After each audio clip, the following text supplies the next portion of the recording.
On March 22, 2008 in Cabazon, California, 36 years old two-division world champion Joel Casamayor faced undefeated knockout artist Michael Katsidis for the unified lightweight championship of the world. In a matchup as old as the sport itself, a crafty veteran faced a younger and harder-hitting prospect. What ensued was a modern boxing classic. Michael Cassidis.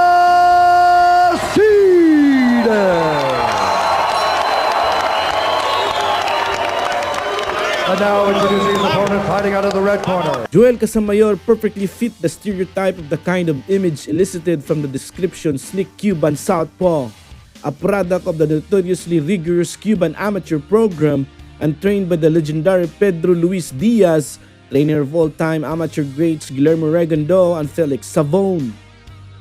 Casamayor went a stunning 363-30 in a glittering amateur career which culminated in his gold medal in Barcelona in 1992. During this time, displayed the same tools which would make him a professional champion, namely an eerily accurate southpaw, left straight, and the kind of footwork and ring craft that most coaches can only dream of instilling in their fighters. Michael Katsidis accrued a respectable record of 75-6 before turning pro, highlighted by reaching the round of 1-8 in the Sydney Olympics. Katsidis' style, however, was not suited to the amateur ranks, and though his achievements in the realm of boxing are perfectly respectable, they pale in comparison to those of Casamayor. Something unexpected. He walked right into that left hand from Casamayor. Well, something we hadn't mentioned. Down goes Katsidis again. And let me tell you, that was right on the chin. I don't know if he's going to be able to recover from this one. There is no 3 knockdown rule. Katsidis has been down twice here in the first minute. It's the southpaw stance that's giving him trouble right now. He can't see that straight left hand coming for whatever reason. That's why it's always important to see. In almost all instances of inside fighters taking on outside fighters, the dynamic of the bull and the matador is soon established as the former seeks to cut the ring off and trap his opponent on the ropes whilst the latter seeks to maintain distance and exploit the openings created by his opponent's aggression. This dynamic was defined in many of boxing's greatest series. Think Sandy Sadler stalking the elusive Willie Pep around the ring, or in a more recent example, Floyd Mayweather Jr. desperately trying to create space against a marauding Marcos Maidana. Same again. Same punch.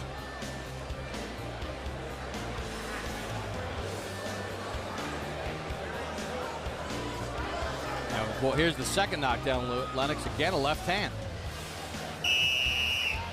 He ducks the same way a southpaw throws his left hand. Hurt in fights. And this is why Katsidis is compared to guys. Stop! There's the left hand again. Over 80 amateur fights. He made the Olympics. Casamayor off balance there. You know how many southpaws of the last decade? You know, Cassidis is coming to him, so early Casamayor is more relaxed. Cards already. He can tie up Katsidis anytime he feels threatened. Katsidis threw a right. Cassidis is saying he doesn't want to show Casamayor. Oh, yes, Casamayor getting hit with a right and coming back with a left. 12-round decision victory. Jab yet. In order to get in, he's trying to get in, but he got to throw the jab. Technical fight at any rate. He thought that was that in his best interest here, Lennox? He seems. This is his style of fight, and it's not a pretty style, but you know, only on certain fighters it can be effective. Against a slick guy like Casamayor, it's difficult to be effective because he was able to get Amistad turn it into what he wanted to because Amistad a lot. Good left hand. Has landed some effective punches. But to this point, Max, is enough to be. Blocking most of that. Inside scorer, Harold Lennox. Okay, but 2 rounds. Katsidis continued his approach into the fourth, during which it became clear that aside from allowing the Australian to land solid punches, Katsidis' body work was also taking a toll on his opponent. Casamayor was clearly beginning to tire as the impact of Katsidis' body punches, combined with the cost and energy of Casamayor's high output and constant movement early on.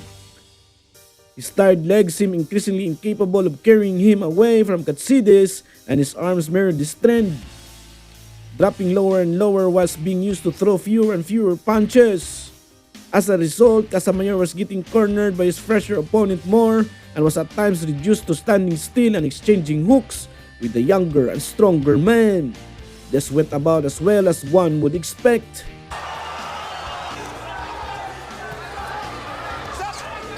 High up Katsidis. Right hand by Katsidis. Casamayor shoots a left again. Tremendous action here in the fourth. He's a bit weary right now, a bit tired. He's doing the right thing. As Cassidis is coming in, he's throwing it, or then tying him up. Watch it. Casamayor Dropped twice early in the first round. Casamayor. And you see Cassidis hurting Casamayor with a right hand, then a hook, and then a right hand. Casamayor is a bit hurt right there. There's that right hand. Make that one of those dominant rounds where even though there's not a good Punch that's always been working for him, which is that left hand. Is it a fight? You punches get a bit wider as you get a little It time. wasn't working. Katsidis is pure brawl. Katsidis right at you. Is Casamayor's money punches that left hook. And while the outcome is still very much in doubt, in terms of who's going to actually win this fight. Good left hand on the inside by Katsidis to the body. See, hurt him the last time because he dropped his hands and allowed Cassidis to throw that. We begin round number 6. In the last round, Casamayor threw only 42 punches, according to CompuBox's lowest punch output so far in the fight. You see, even when Casamayor Fight. And pressure really.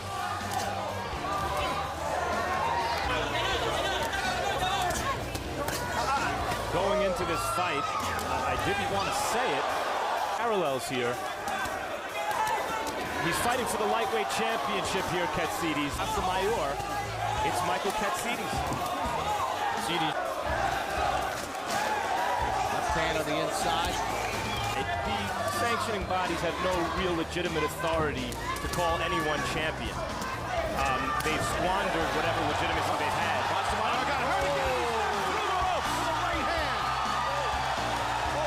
He went back on him with a body shot and a right hand. 7, 8. Gets in the ring within the 10-second framework. Katsidis jumps right back on him. Left hand by Katsidis. Shoots a right hand to the head. Casamayor trying to back away. Katsidis trying to land the home run. He's going to run out of time. Late shot there by Katsidis. To the body. Then a left hook. Knocked him off balance.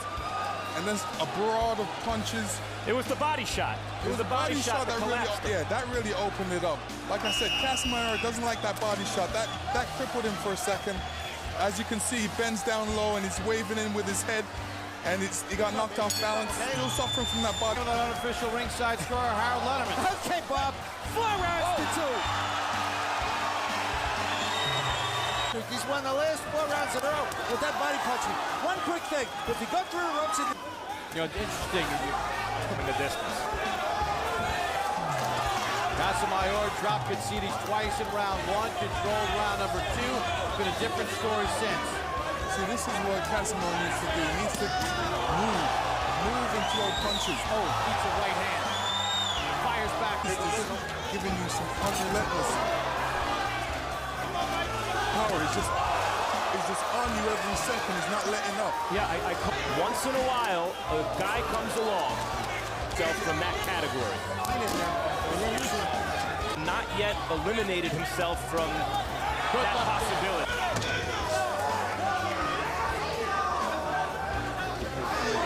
The level of pressure Katsidis is exerting is really debilitating. Some of those left. body shot, so he's trying to work rich. Chance. Though Nate Campbell's upset win over Juan Diaz a couple weeks ago makes him and many people. Those 2 rounds, Casamayor was in complete. It was 18-7 and connects. Left hand by Katsidis.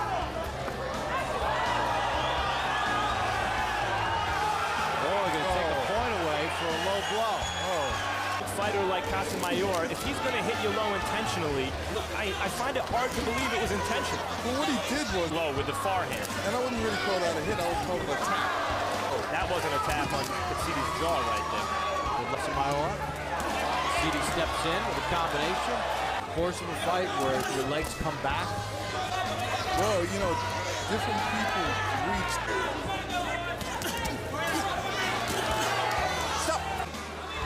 In the last several rounds. Right hand from Katsidis. Not that Casamayor's necessarily won these. And let's take a look at that low blow. You know, it just seemed like Casamayor's head was really low. He didn't pick up his head. Factor in this fight. Like, given the stakes, seemed an unnecessary. Oh! Katsidis got caught. And let me tell you, he got caught coming in, throwing And a he shot. get his legs back in the next few seconds, guys. That's what this fighter's. Referee's giving him a lot of Oh, he's time. thinking about this. Can Katsidis get his legs back? He got dropped twice in the first, then here, and he's trying to get it and stop. After close and competitive rounds, the end to the fight seemed to come out of nowhere. As soon as the bell rang to start the 10th, Katsidis charged out of the gate and forced the lineal champion back into his own corner with the barrage of punches. Casamayor responded calmly by booting out the corner to his right, whilst Katsidis followed with his chin high and hands low, swinging wildly. As Katsidis lunged forwards with the right hook, he slid well in front of his lead knee. It was clear that he was recklessly overextended. Perhaps overbuoyed with confidence now that the final bell was in sight. Regardless, the Cuban responded by doing what he had been doing all night long and carefully lined up his left hand. His money punch was reliable as ever, and after flicking out a non-committal jab, he caught Katsidis between punches and dropped him heavily. The young challenger showed the same courage that had enabled him to survive the first round, rising to his feet on an unsteady leg as Casamayor waited in a neutral corner in eager anticipation. After beating the count, he found his former role as the fight's aggressor reversed as he desperately tried to clinch with Casamayor and avoid his swarming attack. His inexperience in this area was shown up, however, as Casamayor shrugged off his grip and landed a series of pummeling left hands that led referee John Scorn to step in and end the fight. This is where the referee really had to step in and stop the fight. In many ways, this fight represented the best performance either man put forward in his professional career. Katsidis proved that he was a world-class competitor and would also use this fight as a springboard for his career, becoming a regular title contender at lightweight and super lightweight. Casamayor's victory in this particular race to adapt proved something that was as true in Philadelphia in 1952 as it was in Cabazon in 2008. In the race between the gazelle and the cheetah, victory is not determined by who is the fastest, but who is most able to evolve. Thank you for watching, guys. Don't forget to subscribe and click the notification bell button below so that you'll be notified whenever we upload a new video. Your support is greatly appreciated.